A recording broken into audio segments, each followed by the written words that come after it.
अस्सलाम वालेकुम जी। एहसन वासी मिशन एंड टूरिज्म क्लब की तरफ से ये देखें जी, सुथरा पंजाब की काविश। जब से ये सुथरा पंजाब आई है और मरी में जो सफाई का निज़ाम है उसमें काफ़ी बेहतरी हमें देखने को मिली है। तकरीबन हर हफ्ते बाद या 10 दिन बाद जनरल बस स्टैंड को धोया जाता है। ये आसिफ साहब हैं जो इंचार्ज हैं इस चीज़ के। माशाल्लाह आसिफ भाई, बहुत अच्छा वर्क जारी है आपका सुथरा पंजाब का। और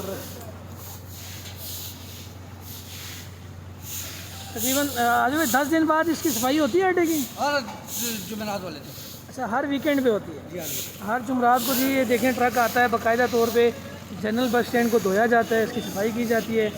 ओवरऑल अगर देखा जाए तो यहाँ से बाहर अड्डे के अलावा भी मरी में अब तो देहातों में भी इनका काम जो है वो चल पड़ा है और बड़े अच्छे तरीके से सफाई सुथराई का काम शुरू है इनकी तरफ से।